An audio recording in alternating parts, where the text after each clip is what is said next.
Hi guys, it's your girl Sin and Thee, and we're back with another one for you today. And today we are reacting to 10 things that will shock you about London. And we're getting this from what from Walter's World, and the link will be in the description below. Now, guys, I've seen this one. You guys suggest that I show Sin this one as well. So come on in. Let's get into this video. Here we go, right about now. Hey there, fellow travelers. Mark here with Walter's World, and today we're in London. And what we have for you today are the 10 things that are going to shock you when you do come to London, because this is one of the most visited cities in the world for good reason. And the first thing that's going to shock you when you're here is the sticker shock. London is expensive. Hotels, accommodation, going out to eat, the non-free museums, they're all really pricey. And the exchange rate usually doesn't go in your favor if you're from the US or Europe and things like that. So that's the first thing that's going to shock you is, oh my God, this is an expensive place to go. Now, the second thing that's going to shock you is, well, how can I say this? It's probably the thing that's going to induce your heart attack shock when you are here. And that's the fact that they drive on the left side of the road. So you need to look right and then left and then right. Because you're coming from Germany or the US, you look left and then look right and go. Here, the cars come from the other way. And I can't tell you how many tourists I've seen looking the wrong way. And they step out. And then the cab driver was like, oh my God. I mean, I saw 3 people yesterday almost die because they were looking the wrong way. So that's the second thing that'll shock you is cars going the other way, heart attack inducing. Oh my God, I almost got killed there. The third. Yes, like I think like in Europe, most of the European countries, they drive on the left-hand side. Even in Africa, in some countries like areas, they drive on the left-hand side and the steering wheel's on the left-hand side. No, on the right-hand side, because we're left, on the right-hand side. It's weird. You don't know which side to drive on? I had to think about that for a moment. I just with you. They drive on the left-hand side, but the steering wheel is on the right-hand side. We drive on the right-hand side, and our steering wheel is on the left-hand side. It's the same for Jamaica. We don't drive. Yeah, because me driving, when I just started driving here, I'm like, oh Lord, was it hard? I'm on the wrong side. I had to get used to the fact that, listen, you're supposed to be on the opposite side of the road. Yeah. And I had to keep training my brain. Remember, so every time I go out, I usually have to, it's a good thing, because I usually have to look to see if a car is coming and which side the car is sitting on. Yeah. Or else I'll be in problem because I'll be on the opposite side. I would be a problem too, especially in Europe. I'll be so confused. But I'll get used to it. It's not too hard. It's gotta get used to it, familiar with it. Yep. I'm just watching the flow of traffic. Yes, exactly. That's me. Left and right. Third thing that's going to shock you when you come to London is how international this city is.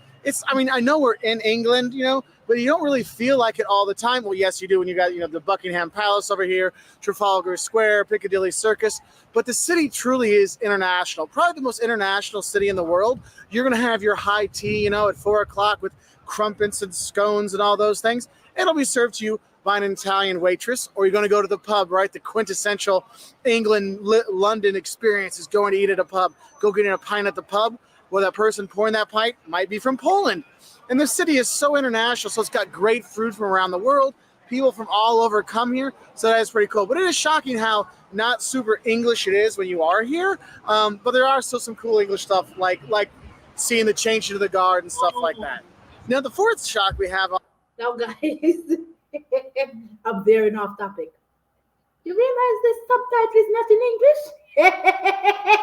Or you cannot see it. I cannot see what language is it. I didn't notice that. That's so funny. That is so funny. I didn't even notice that. I wasn't paying attention. Because I'm so used to seeing the subtitles, and my kids put it on the TV, and it's in English, which is stupid to me. But here we go. He's talking, and I'm like, I'm sorry, guys. I had to say it. I'm like, and I love how he said that London is well diverse and quite international when we think about it. Because there's a lot of Africans there, Nigerians, Congolese, like all different sorts of Africans are there. Jamaicans. I did not know that. There's a bunch of Jamaicans in the UK. Duh. A bunch of y'all in the UK. And like you said, there's Poland, Irish, just a well diverse of people. So I feel like if you go into London, in other parts of the UK, you're just walking into home, because there's always going to be a local African shop, a local Jamaican shop, a local shop of where you're from there for you, kind of, while you're also experiencing London and the UK and seeing what it has to offer and getting to know the place. I think that's beautiful. I think that's well balanced. She going in. She's like, oh, she's speaking today. But you're right. This is it's, like you said, the quintessential. Yes. It's a tourist hub when you think about it. It is. So it don't feel London. It's like you're meshing with people that you're accustomed to. Exactly. So yeah, which is nice. Yeah, that's all I gotta say. Oh Lord. Okay. Now take a look at the subtitle. I'm gonna see it now. On there is kind of help you with the sticker shop side of things, and that is how many great free things there are to do in London. Yes, it's expensive, but the best museum, the British Museum, where you can see, artifacts from Greece and sarcophagi from the pharaohs in Egypt and all kinds of things like that, it's free to go in. The Tate Modern, you can go see the V&A where they have copies of great masterpieces and artwork from around the world. I mean, there's so many great free things to do. Just standing outside and taking in the historic buildings, you're going to feel like I'm on a movie set. I saw this in a movie. You have that feeling when you're here, and that's what's really cool. And they have all kinds of great free things. So don't get suckered into going to some of the pay stuff. Some of the pay stuff is worth it. For example, going to Westminster Abbey, that is well worth the price of entrance. Other ones like Madame Tussauds, I don't know if it's really worth 25, 30 pounds, so be careful with that. The fifth thing is going to shock you is, look. So I want to see that. I want to go into Westminster Abbey when I get there. What is the museum? What is that? I never heard of it. Don't make that look. I don't know. Tell me. I do not. I am not going to tell you. Know why? We're going to do a video too. You're going to do a video too. Okay. And I still haven't done my video on Island Girl to it. I have it pulled up and I keep forgetting to get it done. Every time I'm done filming, I'm like, snap, I didn't do it. It's still sitting here. So I'm really curious, like is it a museum? Is it like an old isn't building? Westminster Abbey where we saw the unknown soldiers on the floor? I remember now. Wow. My memory is kind of shaky. Yeah, her memory. Yeah, if it's not shaky. written down, she don't remember. That is true. That is true. If it's not on my calendar, I don't see it. I won't show up. So that's why I said it like that to her. So now it's okay. She get it. I get it. Wow, I am so sorry. I know. Okay, I kind of know it, but I can't wait to watch. We don't know the full details of it but I've seen clippings in every other video. I see a little clipping, but I need to just look at Westminster Abbey itself. Okay, then we gotta do that. I'm interested now. Wow, we're veering off on this video. We're only 3 minutes in, guys, and we're chatting like two mad birds. Let's continue. But yeah, the museum, I like that they have so much museum, so much history, so much things to take in. Mm-hmm. It's not even funny. Mm-hmm. Oh my God. I can't wait. It's sunny today. We have actually had nice weather in London. Look, it doesn't rain every day here. I know I like to joke about the bad weather in London and the bad weather in England, but I'll be honest. You can have great days like this where it is sunny and the people go out to the pubs and all kinds of stuff and really make the city come alive. So if you are here, believe me, the weather may shock you that you can get a great sunny day like this. However, probably the real shock is it does rain a lot when you are here. So make sure you bring a jacket because believe me, I know I have a jacket in my bag just in case this beautiful day ends and we have a little London shower come through. So we've gotten away from the clouds and the really nice sunny weather and warm weather. And now it's getting a little bit chilly. I need to have my jacket. So let's finish off number 6 through 10 of the 10 things that are going to shock you when you come to London. So the sixth thing. Okay, so I know we're pausing, but they always complain about the weather. Yeah. Yeah, y'all love to complain, especially about the weather. Listen, man. I always hear like, oh, it's gloomy today. Oh, it's cold today. Oh, it's raining. That's all you hear. I'm like, is there ever sun in London? Is there ever sun in the UK? Do you guys ever get some sunlight? Yeah, listen. And we know it's a stereotype. I know, but anytime you see that complaint, it's the weather. The weather. It's crazy. The weather. But they love it there. Oh, they love it. And I will sorry, my throat. And out there doing the top 25 places to visit. Yeah. Girl, the beaches you guys have, I can see why y'all deal with that weather. Because I would deal with it too. Because it makes it when it's sunny and beautiful, you get to do things, go on the beach, go traveling, like driving around town, different areas in the country, and all, sightseeing. yeah. It's so beautiful. Man. So beautiful. Let's continue. That might shock you when you come here is how much people do drink here. Men, women, not children, but it's just like how many pubs there are out there throughout London, how many bars and restaurants and nightclubs and stuff like that, and how much people really love to have a pint. If you're going down, you see the people leaving Canary Wharf from work and they're doing pub crawls on a Thursday.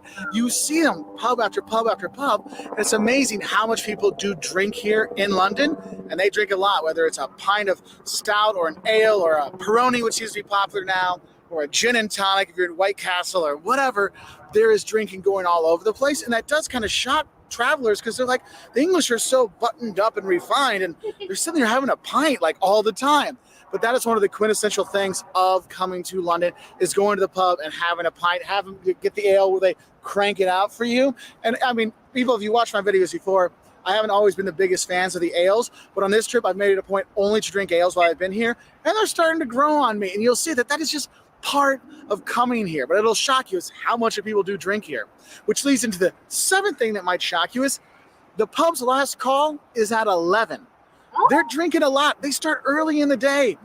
But then the pubs close at 11. You're like, whoa. I mean, think about it.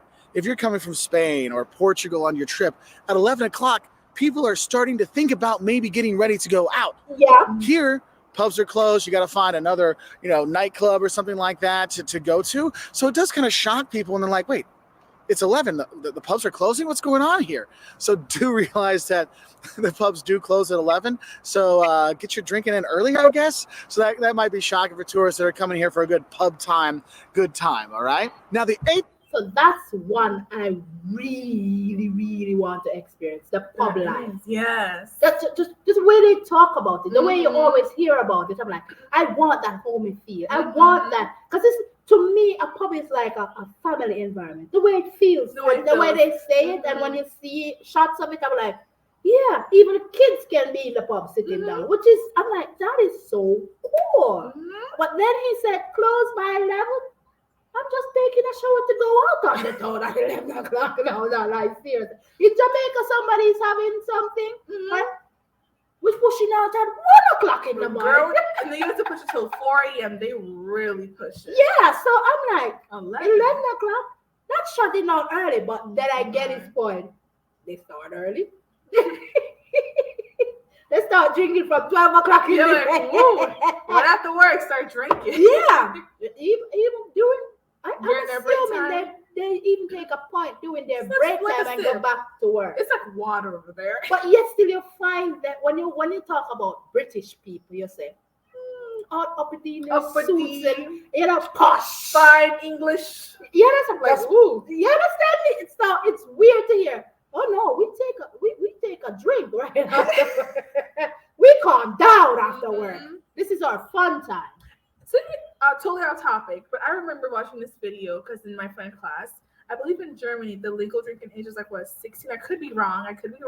So I'm curious, what is the legal drinking age in the UK? So look at her! Listen to me, so I can't tell you. All that, I thought you were going to say something. I was going to, but I'm like, no. I'm going to let you watch the video. Okay. You're going to get mad and want to pee your pants. Okay. And I'm going to leave it at that. Okay. Let's continue. The thing that shocks tourists when they come here is how good the tourist infrastructure is here. I mean, the English are extremely well organized, and here in London, it's no different. And what's cool is that means there's tons of hotels, there's tons of restaurants, there's tons of nightclubs and bars and theaters you can go to, and operas and all kinds of really cool things you can see. You can see famous actors work on a play on the West End, and you could do all this really cool stuff here. But also, if you're a tourist, you can do this on your own with all the information that's out there. The tube is easy to use. You can go get your Oyster card and top it up and do that. Make sure you tap in and tap out. I mean, it gets expensive, but the thing is, you can really get around, and the cops will help you, and the people will help you, and it is a really cool thing. So if you do get lost, ask the shopkeeper, hey, which way should I go? They will do a good job. But that tourist infrastructure here, man, that organization that the English have, plus with all the tourists here, they really kind of put it together well. And what's funny is you see the Londoners here, and it's almost like, I mean, they know that there's lots of tourists here, but they just kind of go on with their lives. And they don't, sometimes it doesn't seem like they interact with the tourists or notice them there. It's just part of their normal day stuff. And it is kind of cool. But man, the tourist infrastructure here, shockingly how good it is. You'll be fine. That's why I tell people looking for a first trip to Europe, England and London's a really easy deal because they have it all set up for you. So that is kind of shocking how well. So I like that because you won't be afraid to go out. You know what I mean? You don't stuck to a hotel. Oh, I don't want to go anywhere because I'm afraid I might get lost, or I might get mugged, or I might.